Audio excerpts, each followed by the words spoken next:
Hi, Tom Moss from Raconteur here. Retail media is fast becoming a critical revenue stream for retailers seeking to monetize digital real estate and offset the decline of third-party data. But while attention often centers on the big names, it's the marketplaces and the smaller retailers that actually hold a powerful edge. Consistent shopper behavior, less reliance on seasonal peaks, and an ability to turn first-party data into growth drivers. Now, I'm joined today by Sam Wright, Retail Media Network Consultant at Kevel, to discuss how to unlock long-term retail media success without compromising on the shopping experience. Sam, great to be joined by you today. Thanks, Tom. Lovely to be here. So to kick us off, Sam, what are some of the common pitfalls you see retailers falling into when they're trying to launch a retail media strategy, and how can they avoid them? Yeah, it's a great question. I think the retailers that we work with, both small and large, I think we tend to sort of see them in this now in this phase where they're coming to us saying, look, some of the challenges that we have, we just can't kind of work with our current platform or provider. We feel stuck or hampered by the technology that they're giving us. We really want to kind of start to invest in that more ourselves now, and to take kind of the destiny into our own hands. So we're an API first provider, and that allows retailers to kind of build on top of our capabilities to own the customer experience, retain control of their first party data. So I think some of the kind of pitfalls go back to like basically not being able to sort of manage their own destiny or grow as fast as they want to grow in some of those areas. And it sounds like maybe in the retail media space there's a few different groups of players. We had the big enterprises, we had the marketplaces, we had the smaller retailers.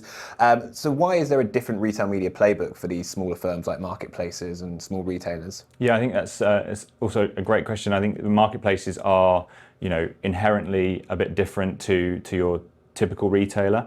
We're working with some who have really large product sets, and so they really need to have a great set of product data, and that applies both from sort of those new and kind of growing businesses to really have a robust setup from a product catalog perspective, which can power your product ads in the future.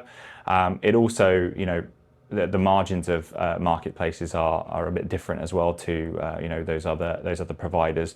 That can mean that they will rely on retail media more heavily than your traditional retailer.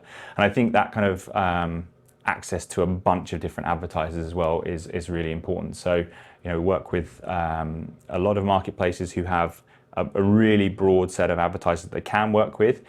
Some very big advertisers, but also a really long tail of advertisers that they might need to self-serve, for example. So that is some of the differentiation that we see our marketplaces wanting to build, that capability so that they can kind of scale their advertising revenue over time. I think the second thing is just talking about retailers in general and smaller retailers more specifically. They're thinking about how can I compete with these players who have invested some hundreds or sometimes billions of dollars into retail media. If you look at the likes of Walmart having made, I think, 1 to 2 billion in acquisitions, for example, how can I possibly compete with somebody who has a lot more both resource and technological kind of head start? And that's where people are coming to us, who we're working with players of all sizes, but specifically have been really working on our ad server, our audience capability, and building that over time to keep up with the differentiated offerings of those larger players. So it sounds like you really need to lean into innovation if you're a smaller player to really start playing at the same field. So how should these retailers start balancing, say, this investment into innovation with sort of longer term goals of strengthening customer relationships? Because obviously data comes from trust, and data is what powers retail media. So yeah, how can people invest in technology, grow their presence, but without compromising their customers? Yeah, and I think the compromise piece there is really important, and not to kind of compromise on the customer experience fundamentally. I think if you have, they're a retailer or a marketplace business first, and and typically the addition of advertising revenue comes as a secondary, but it becomes a more and more important part of their business over time. Typically, we see some retailers able to achieve sort of 8 to 10% of GMV through advertising. So it can become a really critical part of their revenue and a revenue line there. But I think, in order to build that retail media business, they first need to focus on the kind of what makes them different from others in the space. So how is my audience unique? What type of customer experience do I have? How do I keep customers coming back? All the kind of the fundamentals of that kind of e-com type business. How do I really create a loyal customer base? And those are kind of immediately attractive things to buyers, right? To people who want to market with them. How can you help me reach those players that nobody else has access to, or very few others have access to? So how can retailers, or how should retailers balance these sort of short-term advertising gains with long-term customer trust building or relationship building? I think it comes back to that slightly earlier point that we touched on. We can definitely expand upon that around the experience that they provide. Like, what drives me to book my holidays through Expedia versus going direct to some of these vendors, right? It's that holistic experience. It's the ability to be able to do, the function of maybe 3 or 4 different platforms in one, right? If I can, if I can consistently get a great user experience there, that sort of brings me back time and time again. And we find that, with, if you look to the market at other providers where they have loyalty data and so on, like, that's where, bringing those loyalty schemes in, understanding kind of, how do we go beyond one purchase? We don't just want a bunch of single purchasing customers, right, in our database. We want very loyal customers. I think that is, where this is going, is to get an understanding and a picture of a really rich transaction history. You want, really rich sort of user behavior as well. And so I think, the trust comes with providing that sort of really consistent experience over time, and more value than transacting, at individual, other individual sites. Particularly important for marketplaces, right? They need to provide that sort of differentiation between, I could go and buy this particular product direct on that brand's site, but actually I'm buying it through the marketplace because it's a much better experience for me. Maybe there's some other offerings that are like loyalty-related offerings that I can hook into as well. And you mentioned the fundamentals there, I guess, like the infrastructure to set yourself up for success. What role do you think technology should play in building out those capabilities and sort of keeping customers engaged, whilst also creating a space where you can collect more data and create a more compelling opportunity for advertisers? Yeah, I think the technology and the role of that technology has definitely evolved over time.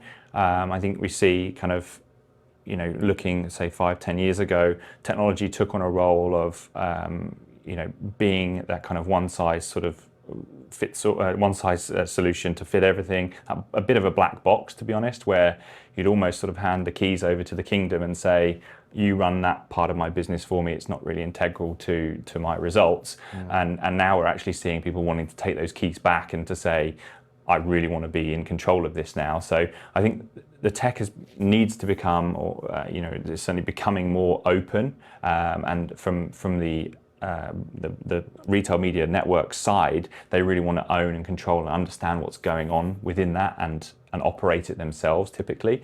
So I think that, being API driven is where we've gone, and I think that's really sort of helped retailers to kind of go beyond just a standard experience, and to start to build out their own ad formats, to offer unique data, to offer better measurement or better than market measurement capabilities to their advertisers. And what role does Kevel play in all of this? How are you powering success? So Kevel is that kind of API first platform. So we call ourselves a retail media cloud now. And so we're helping brands both on the sort of ad serving side, but also the first party data side as well. We have a platform called Kevel Audience. And there we can kind of bring in the customers' order data, loyalty data, and so on. And we have customers like Sinai, who own Continente in Portugal, biggest supermarket in Portugal, and they're bringing this data in to then build and layer over ML capability, and that lets them, be in control of their own data the data is not used for anybody else. We're a data processor, not a controller. And so, one of the big reasons that people come to Kevel is kind of they want to maintain that control of what they do, but then they want to be able to really effectively activate their first-party data in near real time, both natively and offsite as well. And then finally, we have this sort of console piece, Kevel Console, which is a self-serve sort of element, which enables brands to kind of activate both offsite, but also across their own on-site properties.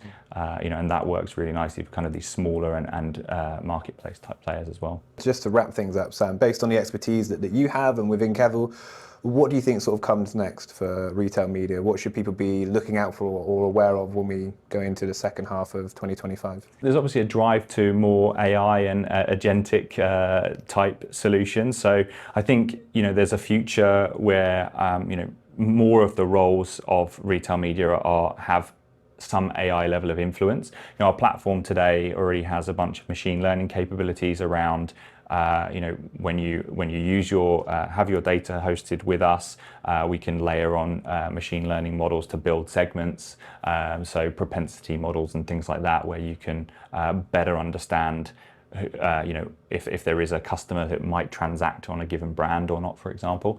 But also then I think a move towards AI in the ad ops arena as well. I think there's always going to be a role for humans there, so I don't want to fully take away that, but I think there's definitely a move towards how do I streamline some of my processes. We're building a lot of this into our infrastructure as well, around how can we streamline the campaign creation process, how can we make it much easier for advertisers to book campaigns with retail media networks. So I think that's where that is going. But then also from the point of view of measurement, right, there's a lot of now we see a lot of standardization or calls for standardization particularly from agencies who want to be able to compare retail media networks with one another. So you see both standardization on the measurement side of things with the metrics and the way in which viewability is measured, for example. So there's calls for that more increasingly. But equally, I think the opportunity for brands there represents to sort of how do I, in amongst that sort of drive to standardization, how do I still really stand out and differentiate? And that's where I think it comes back to the audience piece. We are Marketplace X, and we have a very unique audience that you can only get here.